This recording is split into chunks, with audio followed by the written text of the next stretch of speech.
It's been really interesting to think with some of the families we worked with that the 30-somethings wouldn't be interested in the topic, but it seems like the more financial literacy they get around either credit scores. Another great one we talk about is the fastest retirement plan, which is just invest your age plus 2 zeros.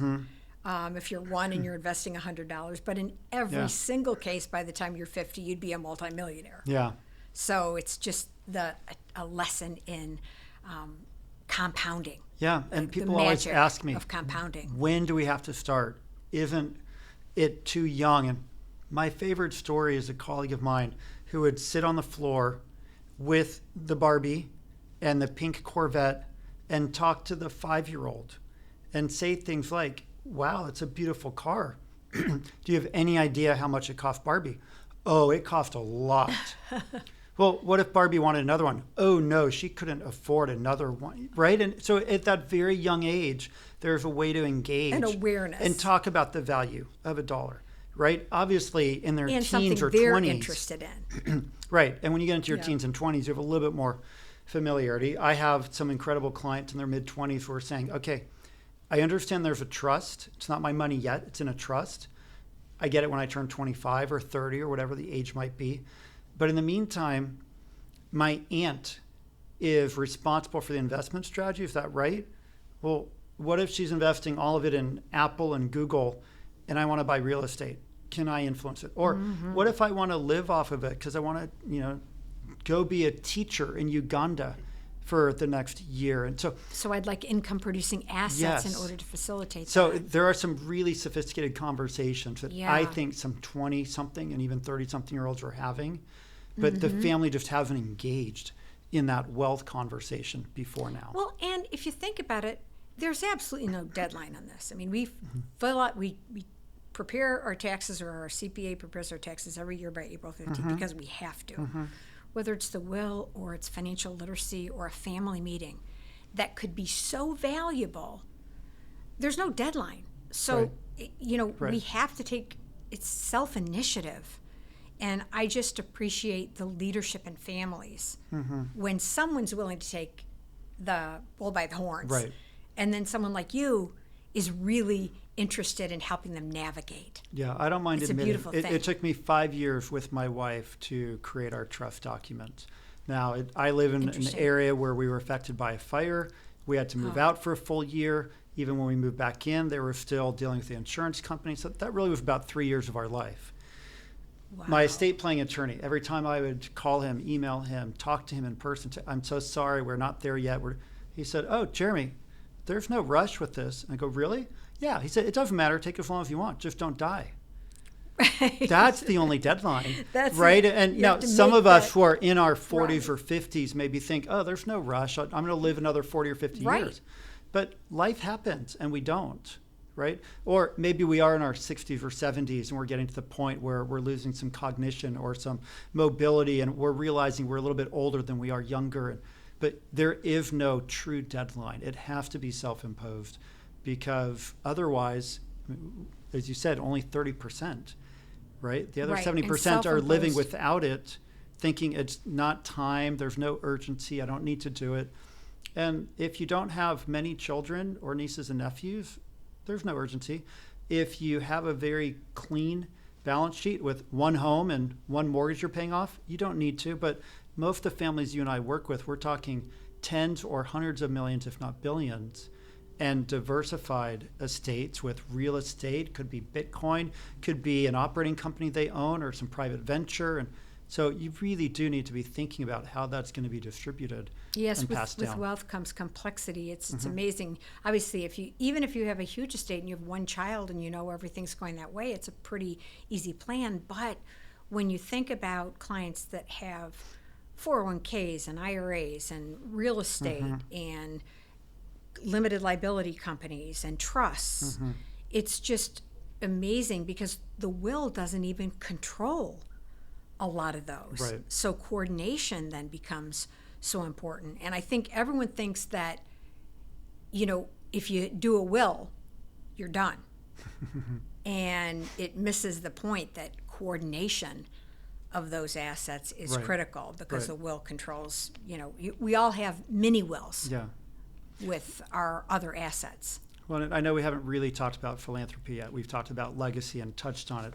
But I see that as such a powerful way to get into talking about money. Because it's not about the money. It's about the impact. And it's about giving our rising gens a role to step up. I often use the term now gen. I'm not a fan of the term next gen. That sort of suggests they're not there yet and they've got more to learn and grow I like into. that. But we start calling them now gens and we give them a leadership role within the family. They're not going to run the operating company. They're not going to be our chief investment officers. They're not the managing partner for the real estate. But you give them a DAF or the foundation and a little bit of responsibility. They're maybe managing $1 million of charitable donation, or they're maybe starting an initiative. What an incredibly fulfilling way to be a teen, a 20-something, a 30-something contributing to our family legacy without that daunting responsibility of inheriting hundreds of millions of dollars as an individual. Daunting. And kind of before we go there, it's one thing I find really interesting about this great wealth transfer that's going to happen is that the popular press often talks about it as if it goes automatically down from the parents to the kids. But one spouse usually predeceases the other. Right. And actuarially speaking, women live about 5 to 7 years longer. And it's proposed that women may control up to 60 or 70% of the wealth in the next 20 years. And yet even though they're really competent, they're not always confident. Right. And so if a family is going to put a plan together and make big decisions on philanthropy, it's the whole family that needs to be empowered, right, and engaged. Right. You talk about female investors, sort of the affluence shifting from what sort of more of a male-dominated wage earner into now they've passed potentially into now they're widows. I mean, I'm a mama's boy. I readily admit. My mom is one of my best friends and biggest cheerleaders in everything I do in life. I could not be any more proud of her or impressed at the same time. My parents got divorced when I was late in high school. And, my mom was your typical wife or mother at that time. She wasn't the one doing the checkbook. That was his job. She wasn't the one with the high wage earnings. I mean, she had a job, but he was the one. And so it wasn't until then she started to join investment clubs, learn from advisors. She's now almost self-made in the way that she have learned through a Wall Street Journal or a Jim Cramer on TV or whatever it is that she's studying and making her own investment choices to where... But do you think the divorce is what initiated that? Absolutely. Okay. But what's amazing, so I just had dinner with her the other night, and I'd never heard this come out of her mouth. She said, I wish I would have taken finance in college. But, I mean, she's about to be 80 years old this month. Wow. Maybe shouldn't say that to an audience, but she's at that point in her life. Imagine when she went to school 60 years ago. That wasn't acceptable. 60 years ago, she could be a teacher or a nurse, and she became a teacher. That was it. Right? Teacher or nurse. And so now, fast forward, and she's been very successful on her own, managing her estate. And again, we talk about peace of mind.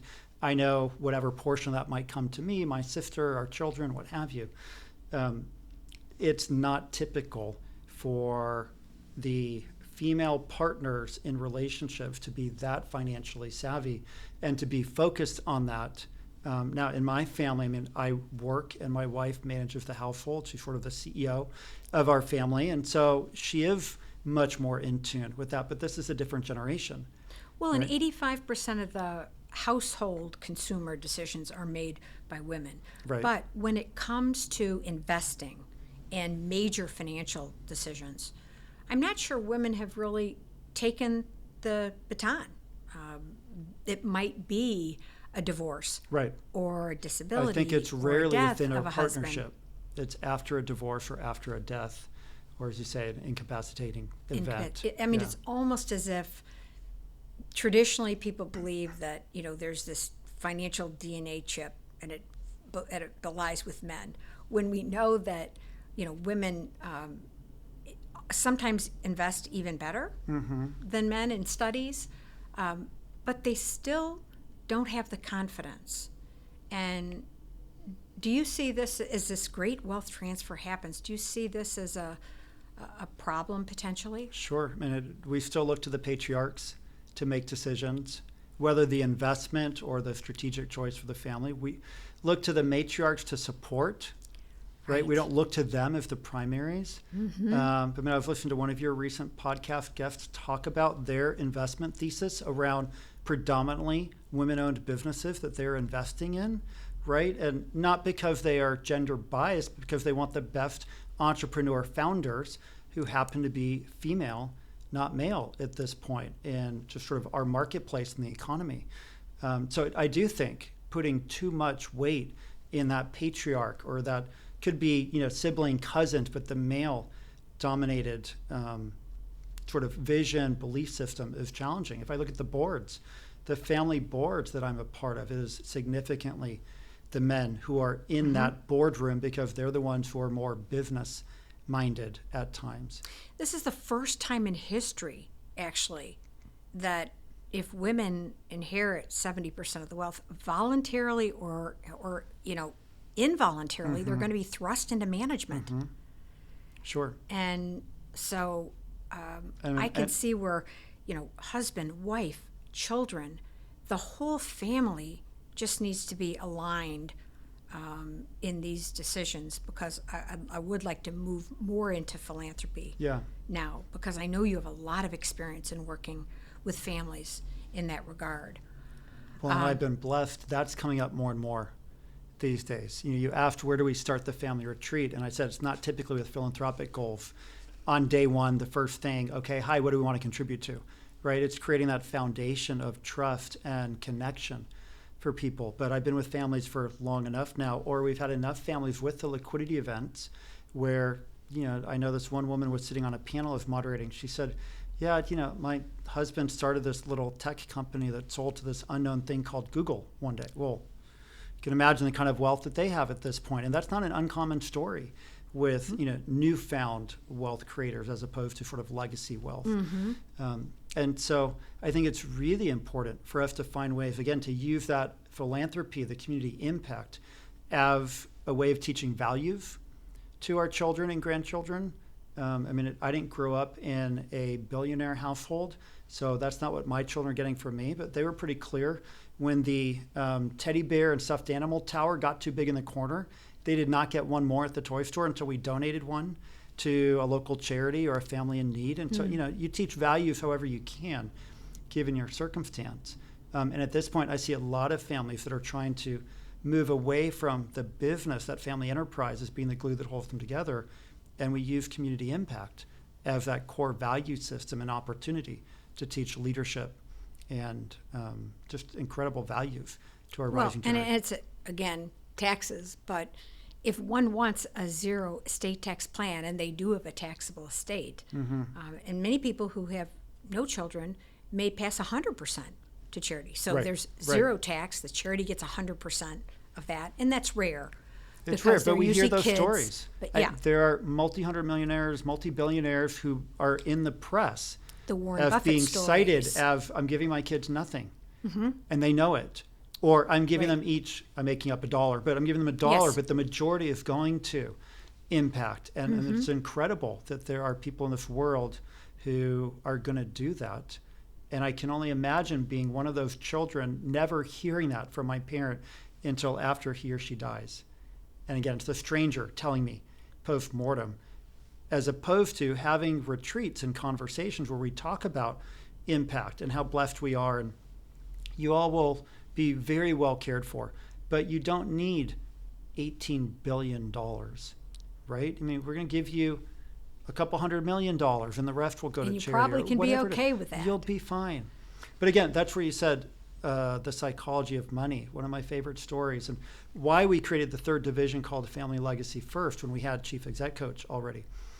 As a CEO coach or an executive coach, picture yourself, 92-year-old matriarch, $100 million estate, and forget taxes for a moment, 4 children, and we'll go back to equal, right? We're going to give each of them $25 million. That would be reasonable and normal.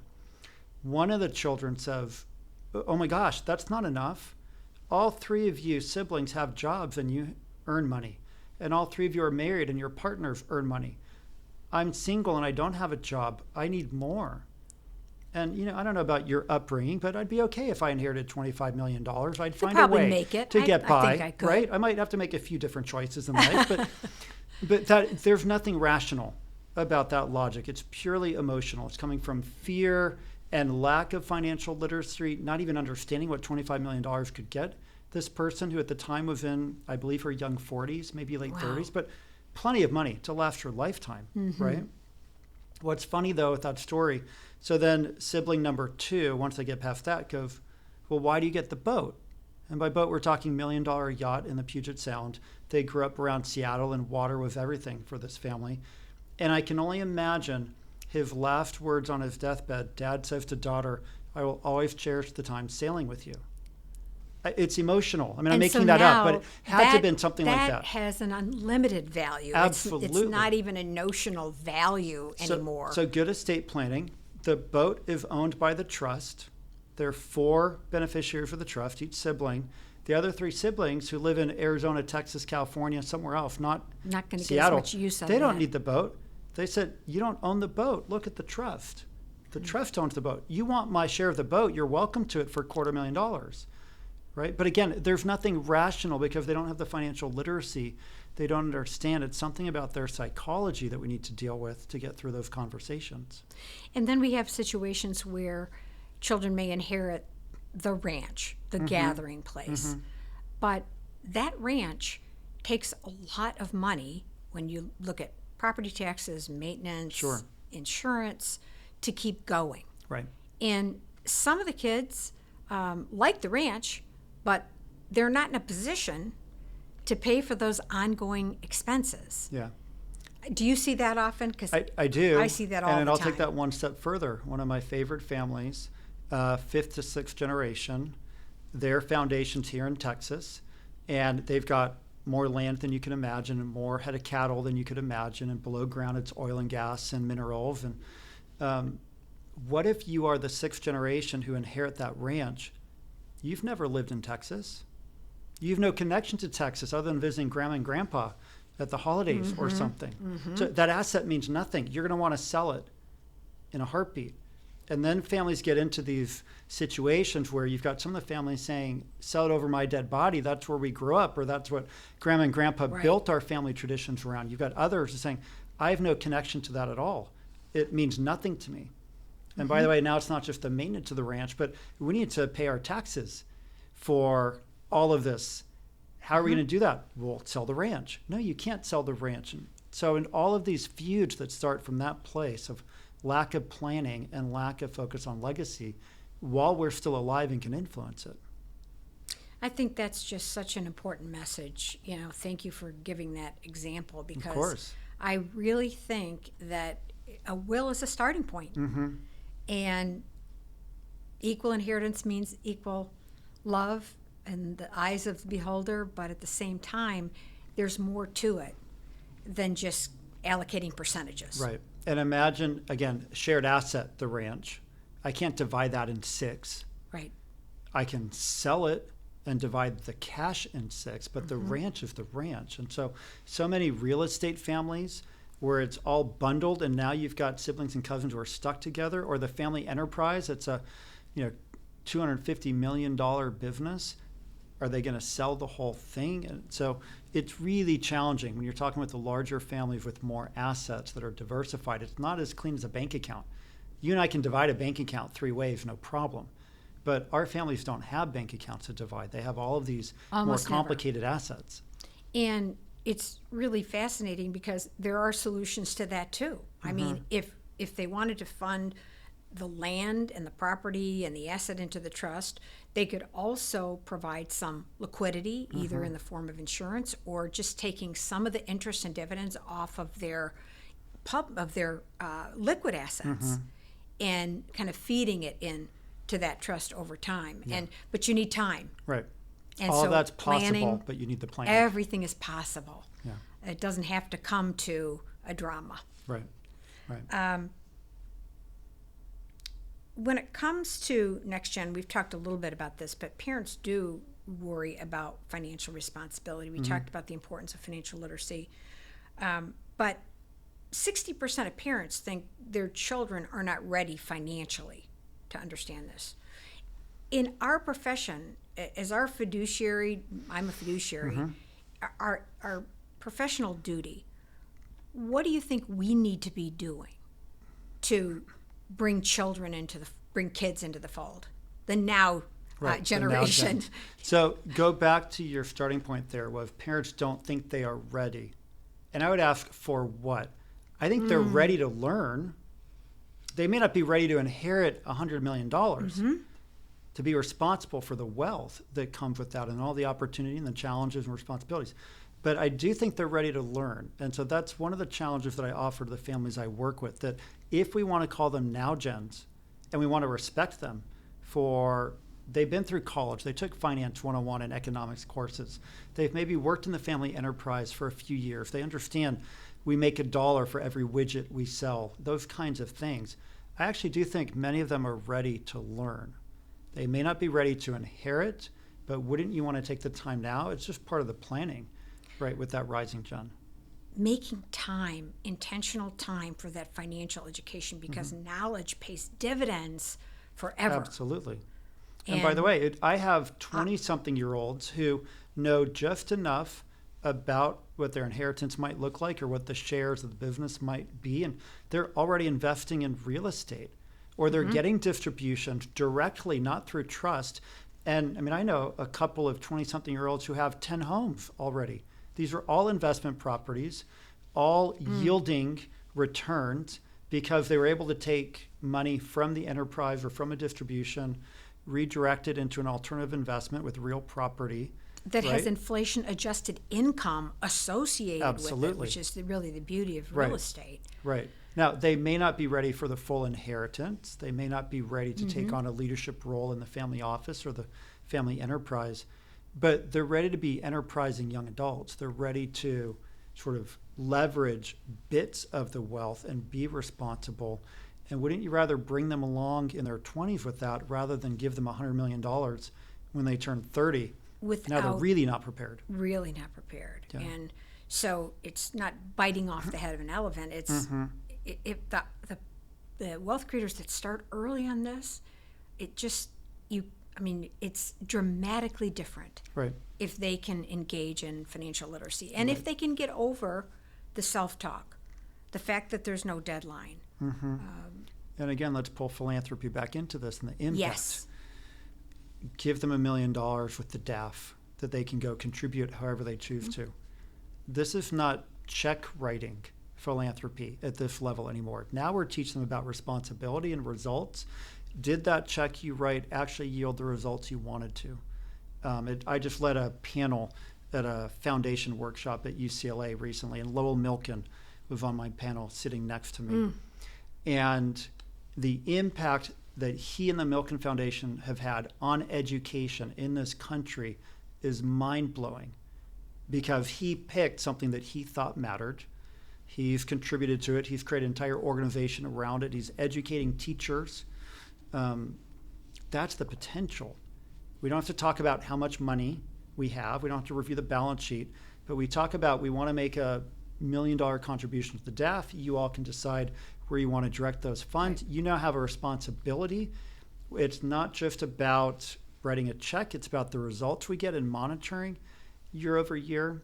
A lot of the families who are learning about impact, not just check writing philanthropy, they're learning best to contribute for 2, 3, 4, 5 years to the same charitable organization and monitor it over time and really help accelerate the results they can get. And for everyone, the first generation, the now generation, that for them to make the case and do the research. Absolutely. For which philanthropic goal fits their value system and their goals, and what expectations they have for that gift. And again, because never I think too a lot young. of people gift without thinking about the purpose of the gift. Sure.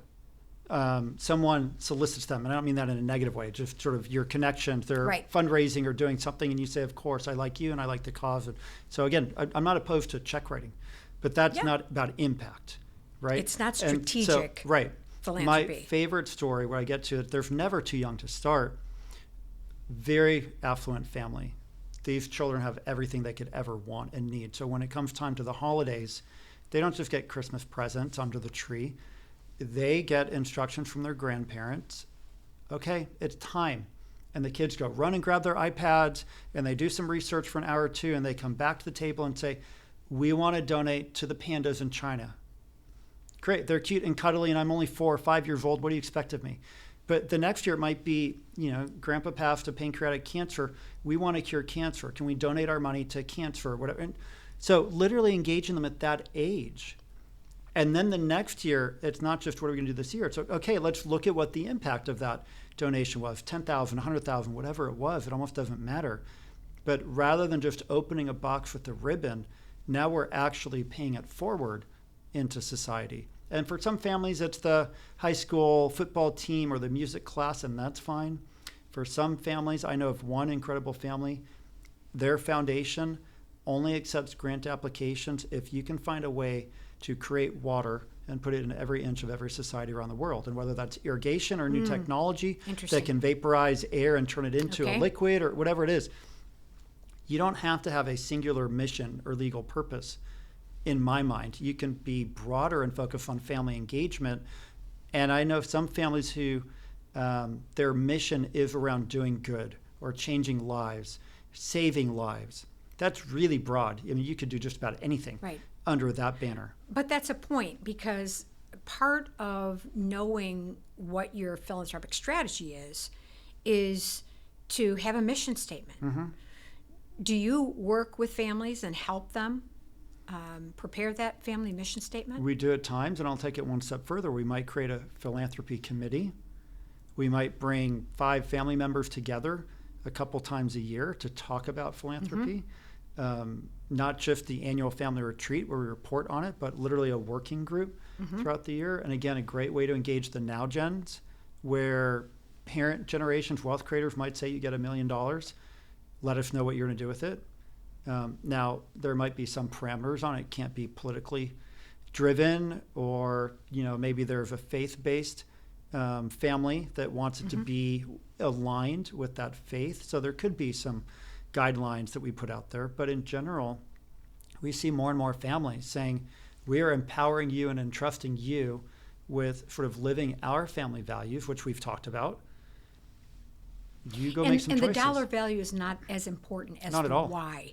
And some people do a simple job as saying, here's $1,000. 20% is to save, 50% is to spend, but on investments, and then the balance is to share with charity. And so, kind of a simple prescription like that, it doesn't require a dollar value. And to your point, in the China and the panda bears, you could start with Happy Meals, so to speak, and then they really learn more about charity. And it doesn't necessarily require a mission statement or a philanthropy committee at that level. You probably don't have a board for your foundation at that level. But what a great way to bring together a family once or twice a year at a retreat or a family meeting to talk about what matters most to you and why did you contribute to that organization? What was so special about what they do? And again, for me, it's about the connection and that conversation. Yeah, I love that. I don't care about the dollar amount. Right. Every family has a different dollar that they can contribute. What matters most is the thread and the alignment, and that keeps the family coming back. Yeah, that's where we talk about engagement and activity. And later, it can become more complex. The question of whether one uses a donor advised fund, because they're so really easy to establish and administer. And then for more complexity, people look at private foundations. Sure. Are these some of the things you discuss at a family meeting or retreat, the pros and cons of each of these entities? We can. So again, let's be careful. I don't have your job. I have my job. So it might be on the agenda, but you're likely there with me discussing the difference between a DAF and a private foundation. Let's say they already have a private foundation. I may be creating the governance around the board. I may be creating process around looking at grant applications, but I'm probably not the one to talk to you about the technicals on, do we want a DAF or a foundation? Do we want another DAF to go under the foundation? That gets well beyond my pay grade on where my families want my advice. There's so much creativity that can be done there, but I'm not sure where else you'd really find the time to speak about it, and it's so helpful as part of the strategy to look at tax implications of each of those two. And that's part of the prep for the retreat. Let's say that we have a matriarch, patriarch, champion of all of this. You and I might sit with them well in advance of the retreat and agree we want a private foundation for all the right reasons. I don't need to bring it up at the retreat to ask what do they think. That's a foregone conclusion. Correct. I don't even need to educate them. I can simply say, we've created a foundation. For this purpose. And we put $1 million into it every year. And by law and statute and regulatory reasons behind the foundation, we have to use X percent of it every year. And so now the conversation about what are we going to do with it?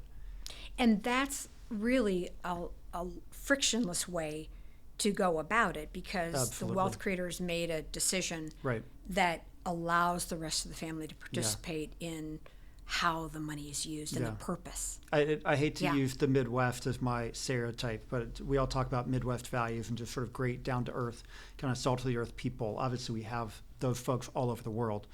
But I'm thinking about a couple of my client families in the Midwest specifically. They tend to be less decisive than is effective. They're so collaborative. They're so participative. They'd rather go to the retreat and say, do you all want a DAF or a foundation? But no one in the room has any clue what that means. I would rather than be decisive in advance. And to your point, it's a foregone conclusion. We've created a DAF. We all get to sort of leverage it. Now let's talk about what matters. It's not the technical vehicle. It's not the tax strategy. It's about the giving and about the impact. Sometimes there isn't a green light there because you would like to educate as well. Sure. But I do think maybe it's a Midwest to be a little bit more democratic about decision making. But again, if you're at that retreat with me, bad. you can explain what a DAF is and why we selected a DAF. Exactly. And by the way, I've learned enough over the years, I can probably do that part. Sure. But again, I prefer to be a little bit more directive at times going into those meetings rather than open as if we have an informed decision-making body. And that's the difference between a family gathering or a family assembly. You're right. Versus a family council or a board. And the type of assets they hold will also drive that decision. If it's appreciated assets, or if they have a liquidity event and they're sitting there with cash, or if there are so many, and it's not always just one. Sometimes it's a great combination between a DAF and a supporting organization, private foundation. So you're right. If some of those decisions can be made that just make sense first, it allows people to really align on the causes. Right. Yep. Anything else that you would want to talk about with respect to philanthropy? Or have we missed anything there? The only other thing that comes up for me, and this has been an ongoing theme for me for the last few years and part of my own sort of self-reflection and journey. Philanthropy is about the difference we want to make the world in the future. It's a great way to get people unstuck. You and I might hate each other as siblings growing up and whatever happened, but the minute I turn you to the future, it doesn't exist. You and I cannot hate each other in the future because there literally is no tomorrow, next year, 5 years from now. And so it brings me back to just happiness and resilience, which are themes that are coming up for me, especially this past year, which has been so challenging for so many. And so I've got great books and sort of learnings around happiness and joy and living a fulfilled life that I think philanthropy is a great tool to get there for these very broad families and multi-generation, multi-branch families that they do struggle in different ways. There is tension. Maybe one of the children is slow to start and launch themselves. Maybe there was a riff at some point in part of the family. So using philanthropy as that vehicle or that glue to kind of bring that family back to their core of what matters most. I see the joy in people's faces when we lead these meetings and we're talking about making a difference in people's lives through our own blessings that we've been afforded by our parents, grandparents, whoever created the wealth, however they created the wealth. Here I am throwing a wet towel on it again. But, I remember a situation I had where father and daughter were in a real struggle because daughter was extremely focused on environmental issues. Mm-hmm. And while she is petitioning legislative change in another state, her father is doing an IPO for an energy company. And I envisioned trying to pull this family together on philanthropic things.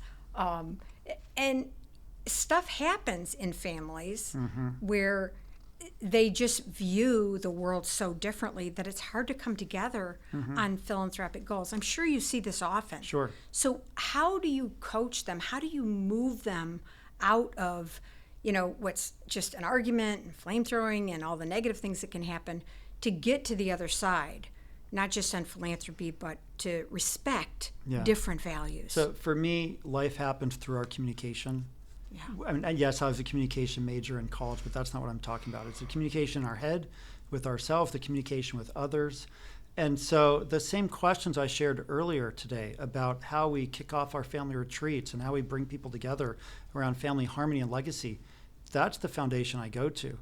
We're fighting over who, drove the car into a tree 20 years ago. Or who voted for who. Right. I mean, we start getting into politics and faith and all these really challenging, very triggering conversations. I bring it back to what are our core values here?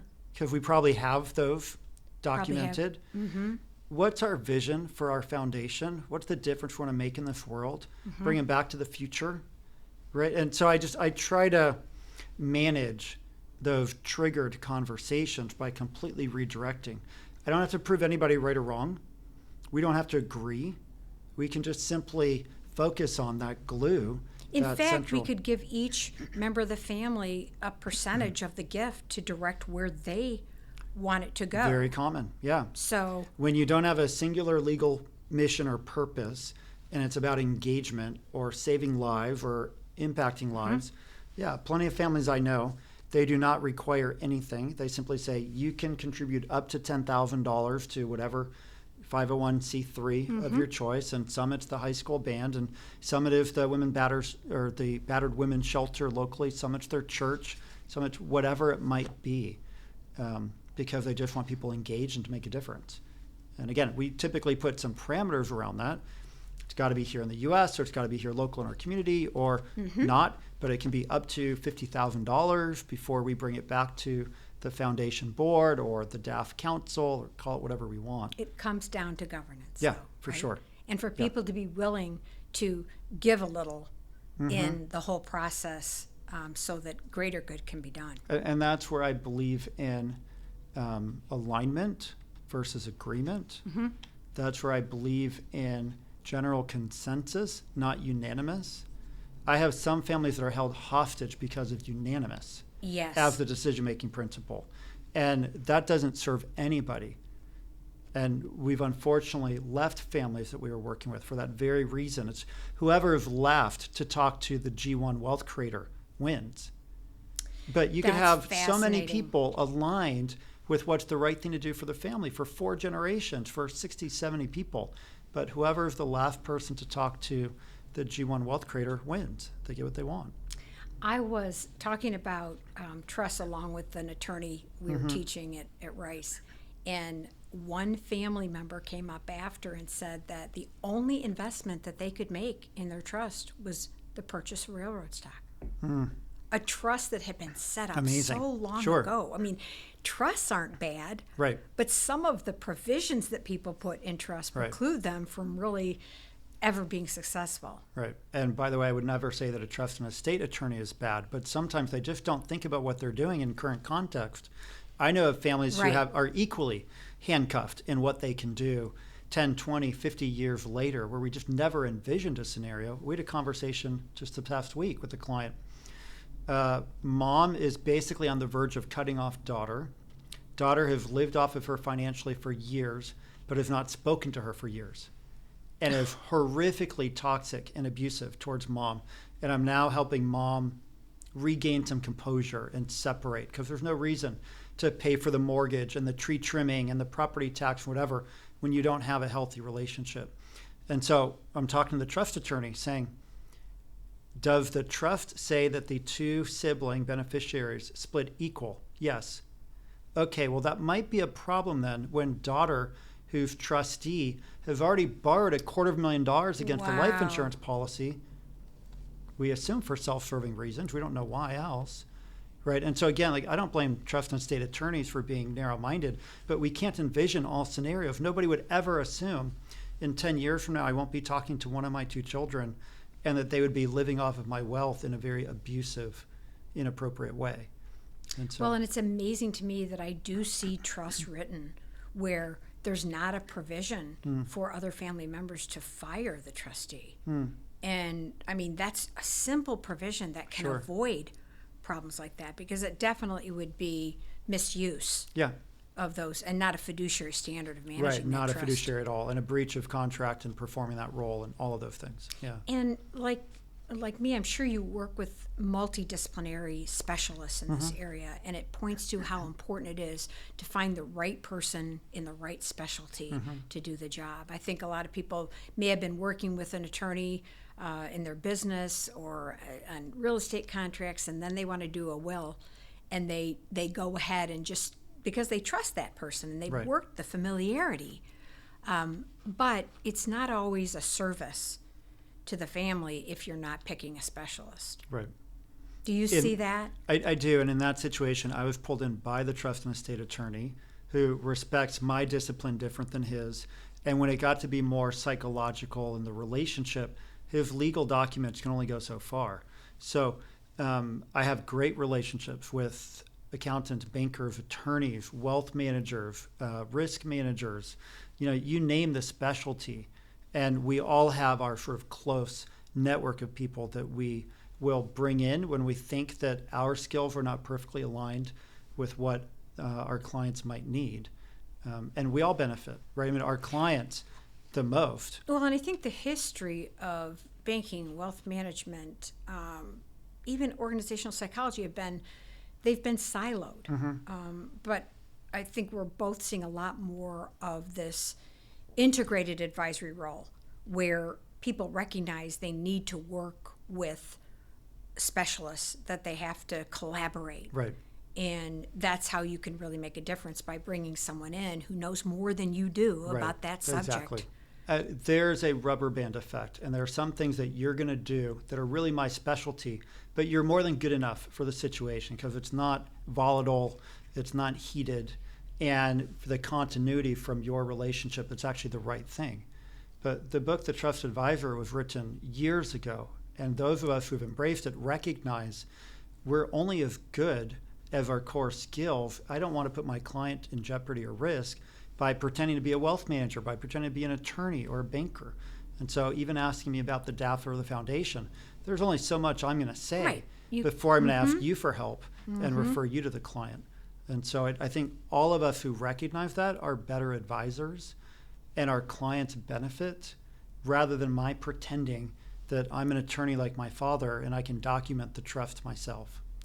That I think is the magic to the future of successful wealth management and succession planning and a number of things. And to be able to ask for help when you need it. And I know that our mission is pretty much to grow for our clients' needs. And I knew in meeting you that we don't have the talent within, and my talents go so far in the financial services area, but meeting you and seeing how you interact with families makes me so comfortable knowing that you can serve families well in promoting strength, better communication, and that's what's going to get them to the next level. Right. People working together. Right, absolutely. And if we talk about passing down to the next generation, you don't need me in all families. Not all families are that complex or that large. But if you have a significant estate, siblings, cousins, multiple family branches, you're now talking multi-generation. Yes, you can go to your trust and estate attorney who can draw up a will, but how are you going to communicate that to next generation? You can go to wealth management teams and others who create trust structures and manage the asset. But again, how are you going to share that with the next generation, getting them to engage and take on leadership roles? So there's a piece of the pie that we play and are very proud and honored that that's the role we get to play. And there are at least 7 other pieces to that pie to make it a whole. And we are very careful to stay within our boundaries of what we do well to serve our families. And when we hear those trigger needs, we will, come right back to you and say, hey, I think there's an opportunity. Can I introduce you? Well, I think we've both realized that if you had 2 families and they had identical assets, their plans, their values would be different. Absolutely. And so it does take someone helping them navigate that to get the best result that they would want. Yeah, if I go back, 20 plus years of my career, there was something about being a corporate consultant. And I said, I'm here in Texas now, so working at American Airlines, for example, or, large Fortune 500 companies. But at some point, it felt very cookie cutter to me. I was doing the same thing over and over again. There are people who thrive in expertise in a singular discipline. But for me, really loving change and variety, it just didn't work for me. And so now, for the ongoing joke is when you've met one family, you've met one family, right? Because sure, it's a husband and wife with 2 children. They're about to have a $200 million liquidity event. The fact pattern is the same, but how they approach it, their core values, the sort of, ability for those young adults to learn and embrace what's happening. I mean, all of it is so uniquely different. And everyone needs a path. Absolutely. And a resource to help guide them down that path. So having tackled some of the family issues, and there's so much in your consulting that we'd like to cover, I would like to spend a little bit of time talking about now back on the corporate side. Sure. And the consulting you do there, which, if you think of private companies with a small leadership team, even public companies with a management team, those management teams are kind of like families too. They are. So how do you inspire those leaders, and how do you begin the journey with them to vision for a better future? Well, and this is one of the things I appreciate about having the 3 divisions, because even if it is a privately held family business, I now have business consultants who have the MBA sort of business strategy mindset that I could bring in to the family enterprise where I'm not going to do that work.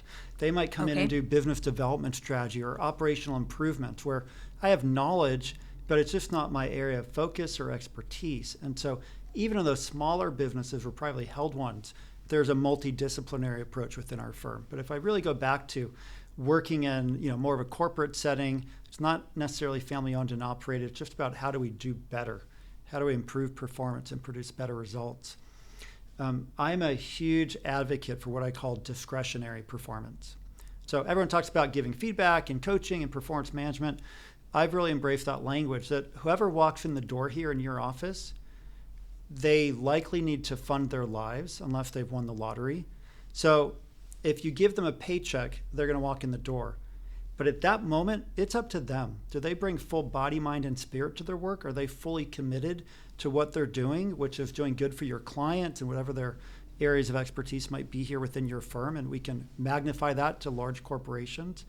And so I look for ways to inspire that discretionary performance, which some of it's monetary, sure. But if you look at the results of the last 20 plus years, people don't quit for money anymore.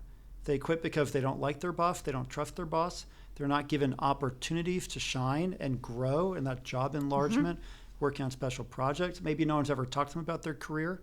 So we're literally failing our key leaders, our successors.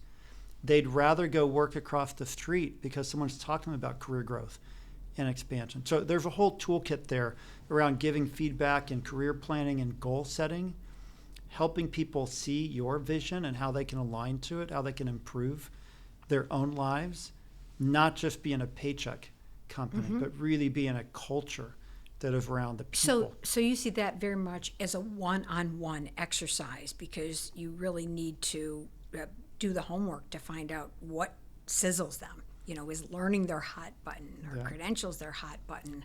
There is one-on-one money. coaching. I've done a lot of one-on-one coaching and worked with what I would call Really? sort of the cool and sexy leaders of C-suite and global technology companies, general managers of Ritz-Carlton hotels, executive producers of TV shows you either love or hate. I mean, I've had what I thought was a phenomenal career as an executive coach at one point before I fell into family enterprise.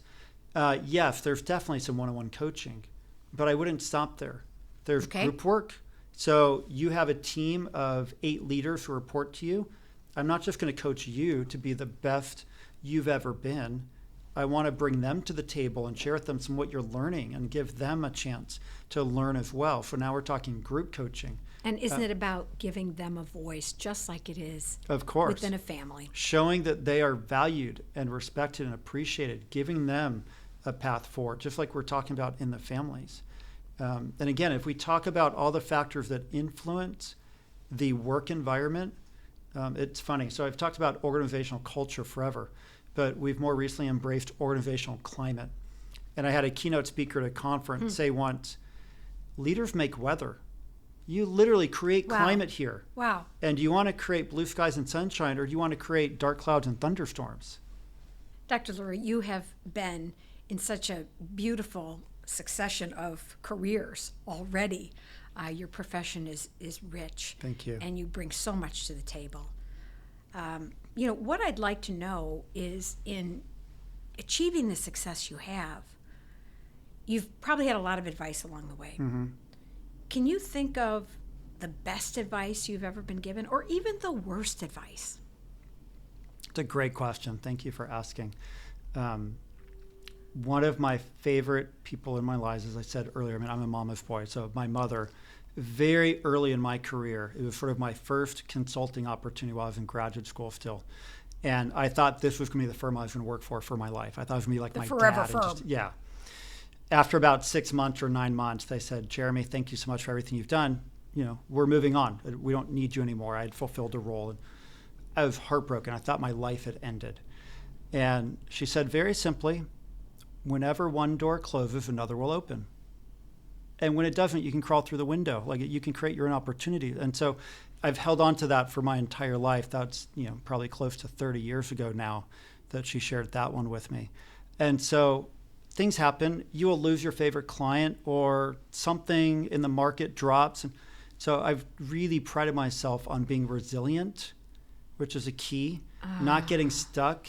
I'm a firm believer. Wow. We all deserve a chocolate chip cookie or an extra glass of whiskey, or listen to some mood music, whatever it is, those strategies. But these days, a lot of my learning, if we're going to keep talking about advice, I listen to some great podcasts, and I wouldn't say study, but I'm learning about how to reframe. One of my favorite books, Grit by Angela Duckworth.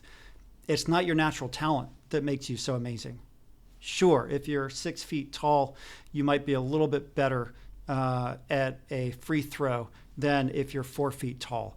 But really, the genetics only take you so far. It's about your perseverance and your tenacity and just the persistence to see it through. But before that, it's about your passion for a goal. What is it you want to accomplish? Because then that stick-with-itness needs to be focused on that. And so I think some of those lessons have been really impactful in my life, that I've had plenty of lows. There's not a hockey stick trajectory in my life. Some of the body blows I've taken over the years have been absolutely debilitating. But I'm a fan of a 2-minute pity party and then move forward. If that 2 minutes turns into 2 days, 2 weeks, 2 months, we call that depression. But life happens. And so acknowledge it, move on, one foot in front of the next. And I think that's some of the best advice I've ever heard, whether it's from my mom or from Angela Duckworth or other resources who've really talked about ownership and agency and taking action. And resilience is such an important thing. We all fall off the horse. Absolutely. But how long does it take us to get back on? Right. Because it's not just the event, it's the time that it robs from you and the power that you give failure. Mm-hmm. So I love that. That's beautiful, and that's a great suggestion on the book. one other question is, do you happen to have a favorite song? I do. So this has really come to me in the last couple of years and has been one of those go-tos for me. If we're talking about resilience, I said I come from the Los Angeles area, and the fires were devastating. Those who live in other parts of the country have had hurricanes and floods. I mean, my mom lived in Florida for 28 years. She went through more hurricanes than I could count. It could be someone's health, but we all have struggles and setbacks. And so one of my go-tos for the last few years has been a song by Michael Franti. It's called A Brighter Day. And if you ever just need to put a smile on your face and just reset and compartmentalize whatever you're struggling with, it's been so inspiring to watch him perform live. And I've got a YouTube video that I will play in the background as I'm doing my work to just reset and remind me of how blessed I am with my life. Oh. Coming up as a second generation to what my father created. My wife, who is just an incredible partner in life and enables me to do what I get to do with the families and clients I serve. My children, who are both healthy and might have struggles in their own ways, but generally speaking are finding their path. And so I would invite anyone who is in that moment, go listen to A Brighter Day by Michael Franti, and it will absolutely change your mood and pick you up and put you back on your horse to move forward. Well, it's really great to have that go-to song that can help you get back on track. Thank you for that suggestion. Oh, absolutely. And thank you for coming to the Legacy Lounge today. Thank you. I've really enjoyed the time. And it's been a wonderful I know we'll conversation. see you back because we couldn't possibly cover everything that we'd love to. Yeah, thank you so much for the invitation. It's great to be here. Of giving. Yeah. Thanks. For a brighter day.